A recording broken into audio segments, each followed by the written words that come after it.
وعلى آله وأصحابه أهل الصدق والوفاء. اللهم صل على نور الأنوار والسر الأسرار وترياق الأغيار ومفتاح باب اليسار سيدنا محمد المختار وآله الأطهار وأصحابه الأخيار عدد نعم الله وإفضاله. أما بعد. Jamaah sekalian yang terhormat, orang tua kita Haji Muhammad Ishaq, juga para asatidz kita, ada Ustaz Sibli, ada Ustaz Muhadi, orang tua kita juga Haji Haji Wahab, beserta para asatidz lainnya, jamaah sekalian, hadirin hadirat umatnya Rasulullah Shallallahu Alaihi Wasallam.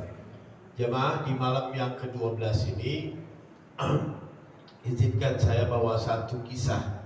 Ini nggak lama-lama, saya insya Allah cuma 15 menit. Karena orang bicara tuh nggak boleh megang mic, lupa waktu.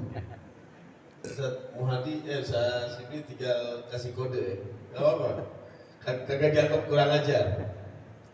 Jadi jamaah, ada satu kisah. Bainama Rasulullah Shallallahu Alaihi Wasallam yajlis ma'a ashabi. Jadi Nabi pernah duduk, udah bahasa Indonesia aja deh. Nabi pernah duduk bersama para sahabatnya di pengajian. Memang udah penuh pengajian Nabi. Tiba-tiba ada beberapa sahabat yang miskin, kelihatan dia mau nyari tempat susah karena udah penuh. Dia cari tempat yang agak kosong. Ternyata yang kosong itu agak di pertengahan, dekat betul dengan Nabi. Duduk sahabat di situ nyari tempat yang kosong. Pas lagi duduk, kebetulan di samping orang yang miskin ini, samping orang kaya. Nah, orang kaya refleks, pas dia duduk, yulamlim siyabahu, digeser pakai ini. Satu lagi, yuhawil julusahu, dia rubah posisi duduknya. Nabi liatin. Falamman taha minal majalis, selesai dari pengajian. Dulu sahabat duduknya itu ihatatas siwar bil mi'sar. Dia ngelilingin Nabi persis seperti gelang di naruh di pergelangan tangan gitu. Setelah selesai pengajian, Nabi panggil dua orang, yang orang kaya sama yang miskin. Apa kata Nabi? Nabi berbicara dengan orang kaya tadi. Kata Nabi, lima fa'alta dzalik. Kenapa ente melakukan kayak gitu? Diam. Kemudian Nabi kasih pertanyaan lagi, 3 pertanyaan. Kata Nabi, akhashita ayattaqila syai'un min faqri. Ente takut memang kalau kemiskinan orang ini pindah ke ente? Lah, ya Rasulullah. Terus ditanya lagi, akhashita ayatiyaka syai'un min tharwatik. Emang ente takut kalau ente punya kekayaan itu menular ke dia? Lah ya Rasulullah. Atau ente takut antatasihah thiyab, baju ente jadi kotor hanya karena berdekatan dengan dia? Lah ya Rasulullah. Terus yang orang kaya itu bilang, ya Rasulullah, innaha adatun khatiyah. Ini memang kebiasaan buruk yang anak suka begitu, dia bilang. Tapi ya Rasulullah, dia bilang, kau disaksikan kau takfiran an-dzambi, sebagai kafarah, balasan atas dosaku, aku rela separuh kekayaanku aku berikan kepada orang yang miskin. Tapi kau jadi saksi, aku nggak apa-apa. Untuk membalas kesalahan anda ini, anda rela separuh kekayaan anda serahkan kepada orang miskin. Baru dia ngomong gitu, yang miskin ngomong, lah, anda la akbal. Anda agak terima, kata miskin. Bingung. Rasulullah tanya, kenapa anda agak terima? Akhafu an asbaha mithlah. Aku takut seperti dia gitu. Kalau udah punya duit nanti ada kayak dia takutnya. Nggak boleh ada orang susah, ada yang gelisah katanya. Nah, hadis ini meriwayatkan seakan-akan mau kasih contoh kepada kita betapa ternyata kesehari-harian kita begitu. Jangan jauh-jauh, Anda nggak kaya aja kadang nggak boleh orang datang bawa hadiah, nggak boleh datang apa. Itu ada suka antrin sampai pintu gerbang. Kalau dia bawa hadiah tuh, sampai gerbang. Cuma kalau sekarang udah kagak lah. Sampai pintu gerbang, bukan cuma sampai pintu gerbang, yang macetnya kita kasih kasih tahu. Nah, Nanti jangan lewat sono, jangan macet lewat sini aja nih. iya. Kenapa? Dia bisa kasih hadiah begitu. Tapi kalau dia minta sumbangan, satu hati gitu minta sumbangan, wah, kita gandeng duduk. Ada pulang, ya pulang, yuk sini. Ntar maaf, pintunya tutup sendiri ya. Nah, apalagi suruh pintu belakang. Karena pintu belakang aja. Ntar tutup sendiri pintunya ya. Oh. Yuk, sambil nggak mulai gini. Kenapa? Itu adalah satu kebiasaan. Apa kalau orang psikolog bilang disebutnya habit, kebiasaan. Yang mana kita anggap itu biasa, ternyata itu cedera bagi kita. Nah, puasa di malam yang ke-12 sebenarnya kita ini sebagai murid semuanya, mengajarkan kita ini masuk di madrasah Ramadan. Madrasah Ramadan, sekolah Ramadan dididik kita. Bagaimana kita nggak boleh sombong, bagaimana akhlak kita. Setiap ibadah itu kan artinya riyadhah, mendekatkan diri pada Allah. Dan setiap ibadah itu ada pasti yang namanya pelajaran akhlak, nggak mungkin nggak. Dulu ada pernah contohin, sholat aja, inna sholata tanha anil fahsya'i wal munkar. Sholat itu mencegah perbuatan keji dan munkar. Sampai Nabi tafsirin, man lam tanhahu sholatuhu anil fahsya'i wal munkar lam yazdad minallahi illa bu'da. Andaikan orang sholatnya nggak ngaruh apa-apa, perilakunya begitu-begitu juga, nggak mencegah perbuatan keji dan munkar, ghibah rajin, zalim apalagi, sholat tetap baca Quran fasih, pas lagi dagang fasih juga nipu orang, lagi sholat khusyuk, maksiat khusyuk juga. Nah begitu, itu kata Nabi nggak bakal mencegah perbuatan keji dan munkar, dia tidak mungkin bertambah dekat sama Allah melainkan makin jauh. Itu namanya madrasah rohaniyah.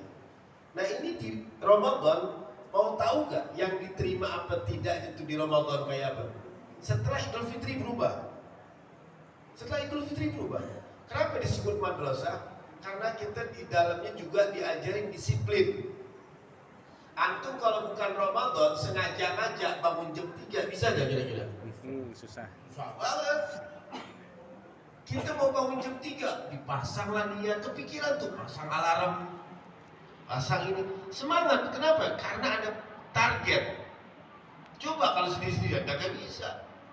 Nah ini sebenarnya diajarin. Sekarang sholat sunnah sampai 10 apa berapa nih? 23. Belum ya. Itu kuat gak kira-kira? Kalau sendiri-sendiri? Enggak kuat. Apalagi imamnya cepet. Yeah. Orang bawa belum tentu itu kuat. Tapi di Ramadan diajarin. Makanya Ramadan disebut dengan madrasah rohaniyah. Madrasah rohani kita dididik di situ. Sombong tadi dididik. Bagaimana kita ada disiplin, nggak boleh makan sebelum pada waktunya. Makanya saya kata Sayyidina Ali, la taj'alu butunakum maqabiral hayawan. Jangan jadikan perut kamu itu sebagai kuburan binatang. Maksudnya apa? Ada dua tafsir. Ibn Hadid mengatakan itu arti majazi bisa, nggak boleh pindahin ladang orang ke perut kita, nggak boleh orang lain jatahnya diambil ke kita, nggak boleh. Artinya korupsi. Pesan biasa aja, nggak boleh kita makan terlalu banyak, makan daging, biasa aja tuh. Tapi kalau pesan moralnya tadi, pesan ada pelajaran akhlak itu tidak. Yang kedua, udah berapa nih? 1 jam udah. Yang kedua, adabnya di malam 12 Maghfirah ini berdoa. Berdoa di bulan Ramadan. Berdoa itu sekali lagi di dalam Quran di surah Ghafir ayat 60, wa qala rabbukum ud'uni astajib lakum. Doalah kepadaku, aku akan kabulkan. Kemarin ada yang nanya kemarin di Wisma Barito, Ustaz, saya udah doa berkali-kali doa, tapi ada lihat, Anda nggak pernah ngelihat ada tanda-tanda diterima sama Allah. Padahal ayat Al-Quran jelas, wa qala rabbukum ud'uni astajib lakum. Minta kepadaku, aku terima. Itu kok Anda nggak ada tanda-tanda terima? Anda mohon maaf pengen nanya begini, takut kurang ajar. Ini Al-Qurannya keliru apa Anda yang gimana? Harus introspeksi. Anda bilang begini, Al-Quran nggak pernah salah. Kalimatnya Anda perhatiin. Mintalah kepadaku, doalah kepadaku, aku akan kabulkan. Yang dikabulkan apa? Didiam dulu. Doanya. permintaannya Allah lihat muka, dia lihat tampang juga. Aneh nih model potongan aneh. Minta berdoa, minta dibeliin Alphard, sepeda terlambat. Ya kagak cocok lihat muka. Bisa bandel, bisa ngayap mulu kemana. Diundang sini gak pernah datang. Mau puasa dulu. Kenapa lihat muka? Pantes gak dikasih segini nih? Kalau udah pantes layak, tetangganya siap gak dikasih ginian? Ini tetangganya suka julid nih, monyong mulu, bukan cuma monyong, lancip mulu tuh. Gak boleh denger dia punya apa, punya ini. Dia liatin, ada orang yang minta doa pengen umroh mulu, pengen nggak dikasih. Kenapa? Dia nggak umroh aja, jalan-jalan aja selfie mulu. Foto sini, kirim grup keluarga, pusing lagi orang keluarga. Aduh, itu jalan-jalan mulu, lu mah di sini mulu. Bapet lu, bapet bahasa apa? Zaman dulu tuh. Artinya apa? Lihat kebijakan Allah, ada kebijakan. Ini kira-kira 1 miliar manusia berdoa minta dipanjangkan umur. Kira-kira diterima semua nggak? Terima semua, bekap gitu. Nggak bisa. Allah lihat kebijakan. Pantesnya mana? Ringkasnya udah 15 menit ini. Kontrak deh. Lama-lama. Ringkasnya begini, kita kerja sama orang, ngajuin proposal, ya peringatan Maulid, nih Pak RW, Haji Ishak nih kita ngadain Maulid ini, coba siapa? Pembicaranya ini sound systemnya Horek punya tuh, contoh, jemputnya pakai ini, dicoret, ngajuin, diterima proposalnya, tapi kan diseleksi, oh ininya nggak, ini jangan, ini siapa penceramah? Nah, BPK aja.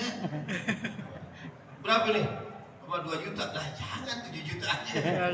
Apa gitu. Mulai deh tuh. Ente nyodorin proposal tapi diedit. Ente doa disaring sama Allah. Oh dia minta begini. Wah, tar aja dah. Lihat, Nabi Musa doa, kata Imam Ja'far As-Shadiq apa nih? Qad marrat arba'una sanatan min du'ai Musa kalimillah wa ikraki fir'auna wa junudihi fil bahar. 40 tahun baru diterima doanya Nabi Musa ketika mohon kepada Allah. Nabi Musa kalimullah, sering bicara sama Allah. Nabi Zakaria nikah dari muda, belum punya anak sampai usia 80 tahun. Direkam sama surat Maryam. Kaf ha ya ain sad zikru rabbika abdahu Zakaria, disebutkan kerahmatan Tuhan dan Nabi Zakaria. Inna darabbahu nidaan khafiyya, berdoa Nabi Zakaria berdoa. Qala rabbi inni wahana al-'azmu minni washta'ala ra'su syaiba. Ya Allah, aku tulangku sudah rapuh, rambutku sudah menyala dengan uban. Belum diterima nih anak. Apa yang dijawab oleh Nabi Zakaria? Walam akun bidu'aika rabbi syaqiyya. Tapi aku enggak ngeluh ya Allah atas ini semua. Dan yang terakhir contohnya Nabi udah diusir di Mekah, Khadijah wafat, Abu Talib wafat, sahabat-sahabatnya dibunuh, diusir dari Mekah. Ketika meminta doa, minta petunjuk, Allah kasih petunjuk, ya udah ke Madinah, paling tidak mampir ke Taif. Sampai di Taif disabitin. Ya, mestinya kalau kata Nabi kita nanya, ya Allah ini gimana urusannya nih? Kan kita disuruh ke Taif, kenapa jadi disabitin? Tapi doanya Nabi apa? Allahumma inni ashku ilaika dha'fa quwwati. Yang disalahkan diri dia. Ya Allah, aku lagi mengeluhkan tentang lemahnya aku. Wa qillata hilati, sedikitnya daya upayaku. Wa hawani 'alan nas, sampai orang menghina aku. Anta rabbul mustad'afin wa anta rabbi. Kau yang menolongi orang-orang teraniaya dan kau adalah Tuhanku.